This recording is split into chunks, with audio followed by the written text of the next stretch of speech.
When your engine is cold, oil settles, metal contracts, and your bike isn't ready to be hammered right away. Start it the wrong way, and you'll be shaving miles off its life with every ignition. I've seen riders wreck engines in record time because they had terrible cold start habits. Let's go over the worst cold start mistakes that ruin your engine and how to avoid them. Number 1. Cranking the engine too long.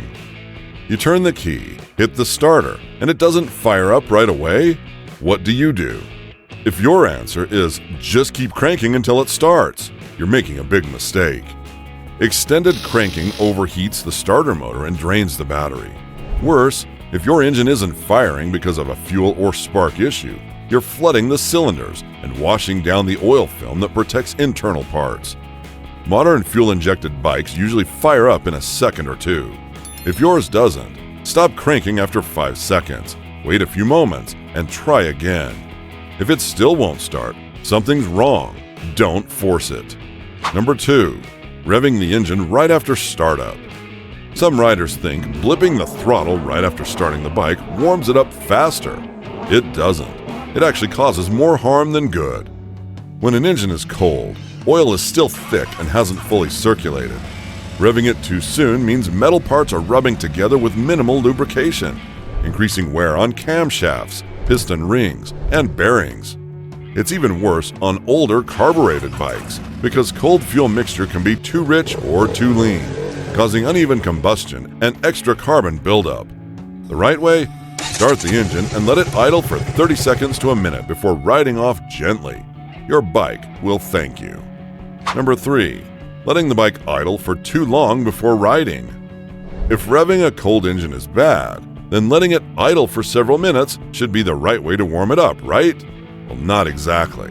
Some riders fire up their bikes and let them sit for 5 or 10 minutes, thinking they're doing their engine a favor. In reality, excessive idling creates its own set of problems. Most motorcycles aren't designed to warm up just by idling. They need airflow to properly regulate engine temperature. Air-cooled bikes rely on moving air to prevent hot spots. If they sit too long, the cylinder heads and oil temperature can rise unevenly, leading to faster wear on piston rings and valve seals. Liquid-cooled bikes are a bit more forgiving, but idling too long still delays proper oil circulation and can cause carbon buildup on spark plugs and combustion chambers. Modern motorcycles run a richer fuel mixture when cold, meaning prolonged idling wastes fuel and can cause the engine to run dirtier over time. Some older carbureted bikes do need extra idle time. If your bike struggles to hold an idle when cold, giving it a minute or two longer can help. Extreme cold weather can justify a slightly longer warm-up, especially for carbureted bikes, where fuel atomization is worse. But even then, idling shouldn't go beyond a couple of minutes. A good rule of thumb: let the bike idle for 30 seconds to a minute, then ride off gently. Avoid high RPMs for the first few miles and let the engine warm up naturally under light load. If it's below freezing, you can idle for an extra minute or two, but never let the bike just sit there warming up indefinitely. Number 4. Starting the bike without checking the oil level. For most riders, the startup routine is simple. Turn the key, hit the starter, ride off. What's missing? A quick oil level check. Oil is your engine's only real protection at startup. If you're running low on oil, every cold start increases wear on bearings, piston rings, and the crankshaft. So why is it worse during cold starts? When an engine is cold, oil is thicker and slower to circulate. And if the level is already low, there's even less protection when you first crank it. This is why low oil levels aren't just a long-term issue. They make every cold start harsher on your engine. How to check it properly? For bikes with a dipstick, check it before you start the engine. Wipe it clean, reinsert it without screwing it in, then check the level. For bikes with a sight glass, let the bike sit level and check the oil before starting. If you're low on oil, top it off before you ride. A 30-second oil check could save you thousands in engine repairs. Number 5. Using the choke incorrectly on carbureted bikes. If your bike is fuel injected, you don't have to worry about this one. Modern ECUs handle the cold start process for you. But if you ride a carbureted motorcycle, you need to know how to use the choke properly. Why it matters? The choke enriches the fuel mixture to help the engine fire up when it's cold.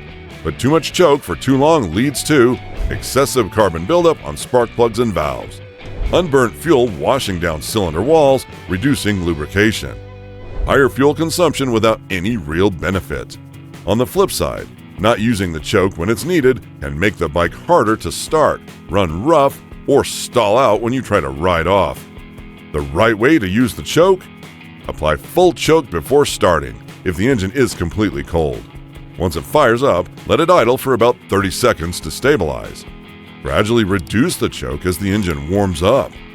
Never ride with the choke fully on. It's just wasting fuel and creating extra deposits.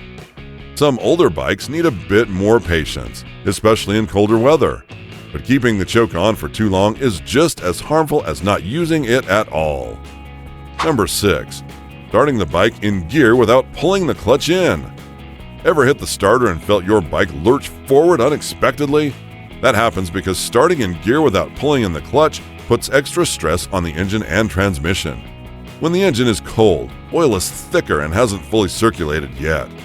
That means the clutch plates are still partially engaged, even with the lever out.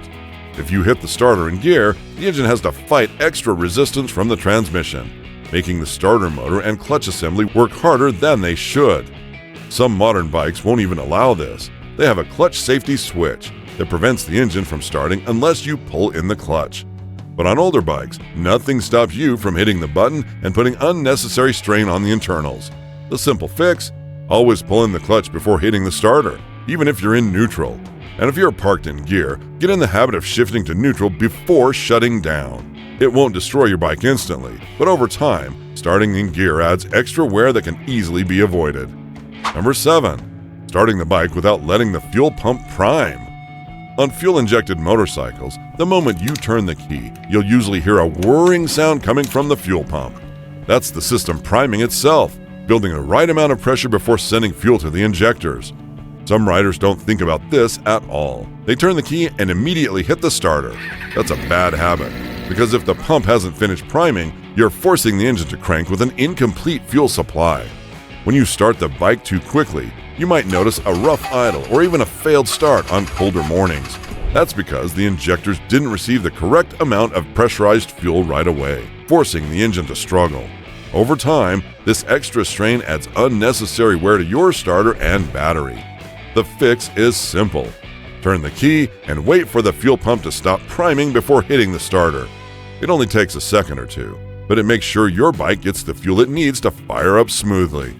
Fuel-injected bikes are more reliable than carbureted ones when it comes to cold starts, but only if you let the system do its job first.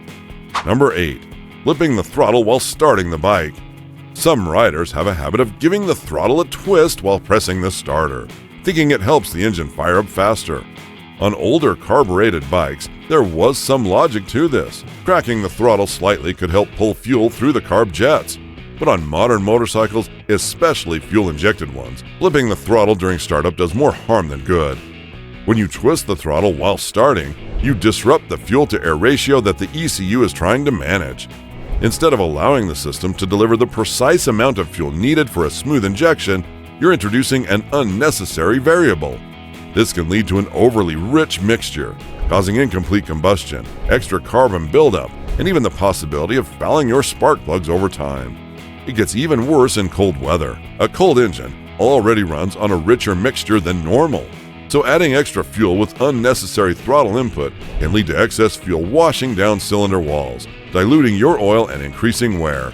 Fuel-injected bikes don't need any extra input during startup. The ECU knows what to do. The right approach: let the bike start on its own, with no throttle input, and let it idle as it stabilizes. If your bike is struggling to start without throttle, that's a sign of another issue. Maybe your battery is weak, your fuel system needs attention, or you're dealing with spark plug problems. Cold starts put more strain on your engine than normal riding, but if you avoid these mistakes, you'll keep your bike running strong for years. Let your engine warm up the right way, check your oil, and don't abuse the throttle when it's cold. A little care goes a long way toward keeping your engine healthy. Now I want to hear from you. What's the worst cold start mistake you've seen someone make? Ever had a bike struggle to start because of bad habits? Drop a comment below and let's talk. And if this helped you out, hit the like button and subscribe. I've got plenty more real-world riding wisdom coming your way. Ride smart, ride safe, and keep your engine happy.